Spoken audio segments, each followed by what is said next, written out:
室友转我500块，让我帮他去食堂买饭。我正犹豫着，却突然看见弹幕：傻小子，你舍友可是护城首富之子林书文，名副其实的大少爷，舔到最后应有尽有啊！你不舔，你的兄弟就会去舔，还不让你舔。没错，你的兄弟早就打听好大少爷的身份，就等你拒绝后，他一举拿下了。果然，兄弟很快发来了的消息：博达，千万别理他，我们就算穷，也要穷得有骨气。但我却直接将500块收入囊中，对着林书文谄媚一笑：遵命，从今天开始您就是我大哥，小弟去就回。看到我的反应后，林书文有些诧异，不过他也只是点了点头，随后自顾自看起了动漫。而我迅速跑出了宿舍，但没跑出去多远，就被人叫住了。是我的好兄弟江海，他不满地质问我：博达，你怎么能收这笔钱？我刚刚不是和你说过了吗？我们做人要有骨气。那林书文的毛病真是让人反胃。然而得知他内心想法的我，只感觉他虚伪。你也知道，我家比你家穷多了。我妈身体不好，在家没工作，我爸1个月才5000块，这500块他可是要赚3天啊！不是我没骨气，实在是大少爷给的太多了。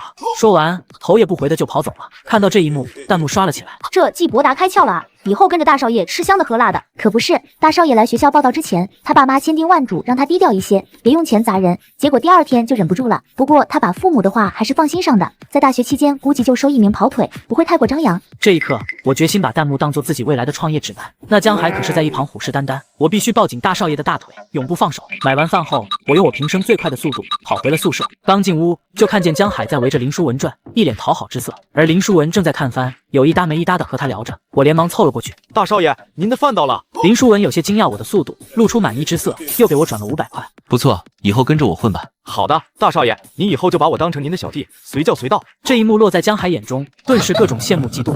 突然，另一名室友也发出笑声，他叫顾倾城，也是家境殷实之辈。他不是嘲笑我，只是觉得这场景好笑罢了。而江海已经开始对我挑刺了：季伯达，你这饭菜看包装是2食堂买的，2食堂可是出名的难吃啊！闻言，我的脸色瞬间垮了。昨天我自报姓名时，根本没把姓氏说出来，因为我的名字从小到大遭受不知道多少嘲讽。江海是个例外，我和他小学是邻居，初中、高中是同学，如今大学还是舍友。我的名字，我能活到现在也算是个奇迹。唯独江海不嫌弃我，愿意跟我做朋友，只是经常问我借钱。从小学时的3、5块，中学的10几块，到了高中的50块、100块，我通通借给他，只是一直没还给我爸。但这一次，我却感到了无比的恶心。幸好林书文打破了尴尬：还好吧，味道还可以。他吃了一口菜，点点头。顾倾城闻言跑了过来：是吗？那我也去2食堂吃，不过我可没你那么有钱，我出不起跑腿费，只能亲自去。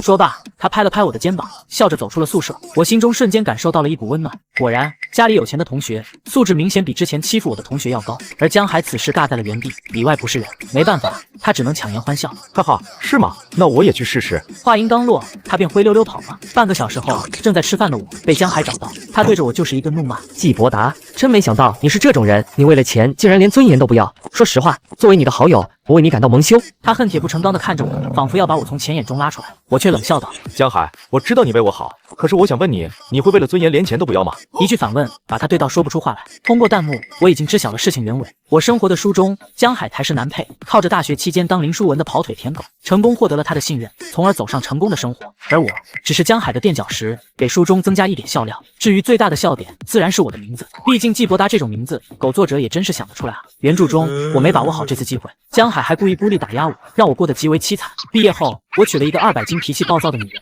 就此蹉跎了一生。而江海带着他的超模老婆回老家后，不止一次过来羞辱我，最后我想不开，跳楼自杀了。这种结局把我吓坏了。这一次，我必须把握好机会，彻底逆风改命。回到宿舍后，我发现大少爷已经不在了。我看着他乱糟糟的床铺，胡乱摆放的物品，二话不说就收拾了起来。等大少爷回来时，看见整齐的床铺，忍不住笑了：你做的？大少爷，你刚才给的太多了，我总觉得心里过意不去，所以……行，那我包学期，1个学期5万怎么样？大少爷很干脆，当场就给我转账。恰好江海回来看见这一幕，立马脸黑脸红：伯达，大家都是舍友，你怎么这么贪财？你要是把林书文当朋友，就该主动帮忙，而不是明码标价。这样下去，宿舍氛围都被你破坏了。我没想到江海能说出这番话，直接把事上升到道德的高度。见我愣住，江海感觉找到了突破口，连忙看向大少爷：书文，大家都是同学，你以后需要帮忙，直接开口，我江海义不容辞，而且不要1分钱。一席话说的大义凛然，我只能服软。大少爷，他说的没错，我还是把钱还给你吧。以后你有什么需要，尽管和我说，我都行的。然而大少爷却摆了摆手：我送出去的钱从来没有往回要一说，从今往后都不要提了，就这样吧。这下江海欢愣住了，第2次了。大少爷的行为再次出乎他意料，没办法，他只能瞪了我一眼，转身离开了宿舍。日子过得飞快，转眼几个月过去了，我也彻底沦为大少爷的跟班，帮他代课，帮他跑腿，帮他搞卫生，最后连洗衣服都交给了我。短短几个月，我的小金库就存了7万多块。江海见状也有样学样，可大少爷却根本不鸟他，他气坏了，找到我质问：是不是你在林书文面前说我坏话了？我没有，爱信不信。再说你做人那么有骨气，怎么会为钱低头？还不承认？我以前对你那么好，真是个忘恩负义的白眼狼。见他如此说我也不给他留情面了。大家都是成年人，就别说场面话了。你我之间的关系都是我花钱买来的，为此我不知道饿了多少次肚子呢。此话一出，江海顿时无话可说，最后只能抛下一句狠话：好好好，我们走着瞧。说完，他便转身离开了。这时，一条弹幕让我浑身发冷。博达惨了，江海想到一个毒计，到时候大少爷肯定会把他一脚踢开。当我看完他的计划，顿时大汗淋漓。江海，我季伯达绝对不会让你得逞。为了防止被江海陷害，我去校外买了个微型摄像头。在得到大少爷和顾倾城的同意后，我将摄像头装在宿舍，终于松了口气。到了第3天，大少爷发出一声尖叫：你们谁看见了我的劳力士手表啊？那可是我妈妈去世前送我的，没了它我会死。我们立马开始帮他找，结果把宿舍翻了个底朝天，也没找到。终于，江海将矛头指向了我。博达，平时书文的东西都是你收拾的，你难道没看见吗？可是我也没看见过啊。闻言，江海玩味一笑：不出意外，我们宿舍出现了老鼠。现在宿舍里只有我们3人的床上没找过了。江海这话的意思不言而喻。我们先去检查了顾倾城和江海的床铺，全部一无所获。季伯达，跟你这种道德败坏的人做同学，真是我们的耻辱。是你自己拿出来，还是我们搜出来？快点，不然我报警了。怎料我看都不看他，直接打开监控软件，将手机端到了大少爷面前。手机视频里，我的床铺占据整个画面。突然，江海出现了，把一个手链塞在了我的枕头底下。看到这，我立马将枕头下的手链拿了出来，递给了大少爷。大少爷松了口气，顾倾城则拍了拍江海的肩膀：不是，我们宿舍就4个人，你演宫斗技呢？我也冷漠地看着江海。从今往后，我们恩断义绝。此话一出，江海彻底慌了。阴谋被戳穿后，江海开始胡言乱语：季伯达，你竟然在宿舍装监控，你想干什么？是不是在卖我们的信息？我要去告你，让学校开除你。然而他没吵闹多久，就被大少爷厉声喝住：够了！江海被吓了一跳，不敢再说下去。顾倾城是个心地善良的人，叹了口气道：博达装监控的时间也就3天，是在我们眼皮子底下装的。他妈说想确认博达是不是每天都在学校，所以是专门给他妈看的。而且监控软件我和大少爷都装了，可以确定他没坏心思。说完，顾倾城拿出了手机向他证明。这下江海彻底没话说了。没错，这是我在弹幕上看见了江海嫁祸我的毒计后想出的应对之策。这个办法我可是想了好几个小时，自然天衣无缝。此时江海终于认命了，不甘地看着我：那你为什么没告诉我？我一脸无辜。当时你没在，后来我忘记了。江海闻言气得差点一口老血喷出来。不过毕竟都是同学，大家也不会把事情做得太难看，这件事也就这么过去了。只不过江海一直耿耿于怀，几天后就搬出去住了。平常在学校里撞见他都装作不认识，直到1个学期结束，他都没有再回来。到了放假那天，我乘坐火车，提着大包小包回家了。因为这一学期赚了不少钱，我给爸妈买了很多礼物。然而刚进屋，我就感觉气氛不对，爸爸妈妈阴着个脸，对我手中的礼盒也视而不见。我见状很疑惑：爸妈，你们怎么了？我可是给你们带了不少好东西。我爸马上站了起来：我真是生了个好儿子啊！听说你在学校里给人当狗腿子，当奴才，把我们的脸都给丢尽了。老妈也很气愤：我们家虽然穷，但也不至于为了钱低声下气到这种程度。你如果需要钱，妈妈可以去工作，每个月把钱都转给你。只希望你好好学习，别把名声弄臭，到时候娶不到媳妇。我立马知道是谁干的好事。江海，你真是阴魂不散啊！于是我放下东西，点开了支付宝余额页面。爸妈看见余额后，直接愣住了。余额里足足有9万多块，9万块对于我们家来说是巨款中的巨款。这是你赚的吗？你那个同学这么有钱？还好吧，听说他1个月的零花钱有几百万。此刻，爸妈只感觉颠覆了自己的世界观。好半天后，老爸小心翼翼地问我：你这钱准备怎么处理？当然给家里喽。说罢，我就把钱全部转给了老妈。顷刻间，老妈眼眶含泪，老爸也欣慰地看了我一眼。儿子长大了。我却不屑一笑：怎么不骂我是狗腿子了？闻言，爸妈不好意思地笑了。说实话，这种狗腿子他们也想当。至于下个学期会不会继续当狗腿，3人心照不宣，谁都没提。与此同时，我还向爸妈宣布，我明天要去一趟派出所，有一个重要的决定，我终于要做了。听到我要去派出所，老爸有些疑惑：你去干什么？丢东西了吗？我摇摇头，露出苦笑：改名字啊！老爸瞬间就明白了，有些尴尬。毕竟我这个名字确实需要改一下，不然说出去太丢分了。第2天，我把名字改成了博文，这名字还是大少爷帮我想的，把我高兴到不行。新学期很快到来了，我一到学校就听见了江海的传闻。有同学告诉我，江海傍上了富婆，给他买车又买房，现在可风光了。我心中惊讶，却不羡慕。江海爱慕虚荣，我是知道的。自从那次在大少爷面前露馅后，他自知没了抱大腿的希望，便开始吃软饭了。他个子高，长得也算英俊，专心一点，忽悠个有钱的富婆也不难。果然，在学校见面时，江海一身潮牌，连手机都换成了最新款。他鄙夷地看着我：博达，以为讨好大少爷就能把我比下去吗？做梦，这辈子你都不会比我过得好。我闻言扭头就走，不予争辩。没想到江海一路追到了宿舍，拿出新手机不停的炫耀。博达，看什么看？一副没见过世面的样子。我有些无语，就转头看他一眼，他却逮住了机会，得意了起来。果然眼红了啊！我看你不仅是季博达，胆子也挺大，啥都敢想。我被气得浑身发抖，却对他没有办法。就在这时，大少爷站出来帮我说话了。大少爷瞥了一眼江海的手机，嘲讽道：“你这手机看起来不太对啊，屏幕怎么不是高刷新的，边框也歪歪斜斜的，看起就是个山寨机。真当顶个 logo 就能鱼目混珠了。”大少爷见过的奢侈品，估计比我吃过的盐还多。此时见他站出来挺我，我瞬间也有了底气。江海，你能不能把手机借我看看啊？等我有钱了，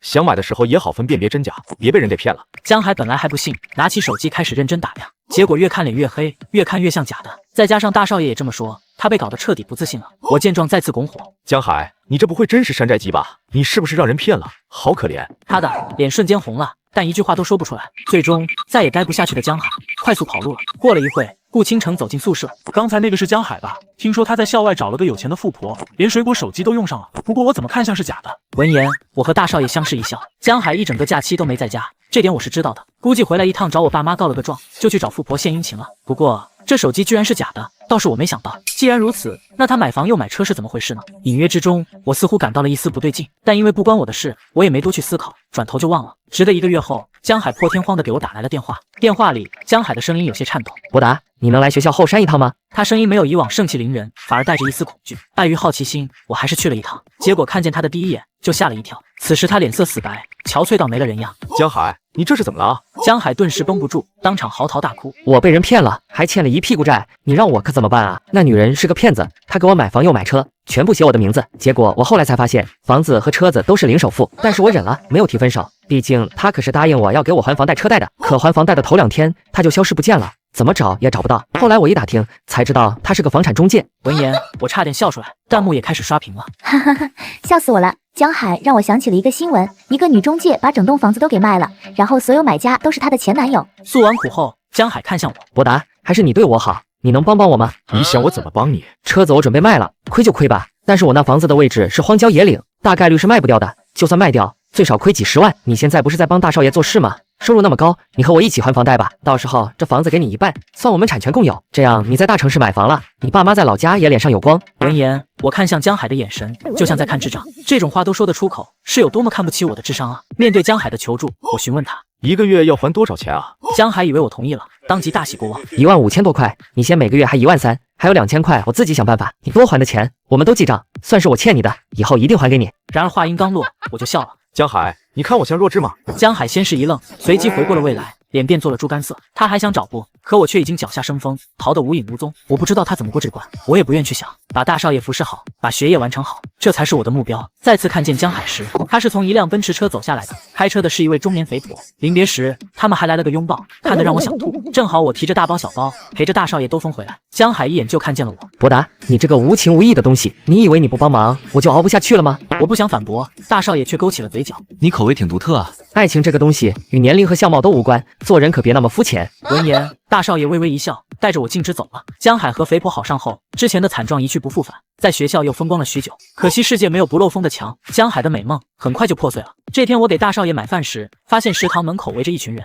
我连忙挤了进去看热闹，结果发现居然是江海在被一位中年大叔暴揍。中年大叔骑在江海身上，对他边打边骂：“混蛋，居然敢勾引我老婆，看我不打死你！我老婆美若天仙，是你这种小瘪三配得上的吗？还骗她给你花钱，那钱是我的，都是我的。”江海很快被打成了猪头，只能不停地求饶。但中年男人依旧不解气，把他惨状拍下来，丢下几句狠话才扬长而去。此事很快就惊动了校方，因为的大庭广众之下发生，算是大丑闻了。学校理所当然地通知了江海的父母，他的父母赶来，才得知事情的原委，顿时傻眼了。而江海把一切责任推给了那个做中介的前女友。爸妈，我真的没办法，房贷我还不起啊，都怪那个女人骗了我。江海的父母毕竟只有他这么一个孩子，尽管他们清楚这种说辞不过是自欺欺人，但最后还是让他亏本把房子卖了，砸锅卖铁将欠债的窟窿补上了。不过江海也因此退学，彻底离开了我们。等到放假回家时，爸妈告诉我江海出去打工了。我听后感慨地叹了口气，自作孽不可活啊。只能祝他以后安好吧。可惜我没有想到，我们居然还有再见面的一天。大学期间，我老老实实的服侍了大少爷4年，到毕业那天，大少爷找到了我，来我公司吧，给我打个下手。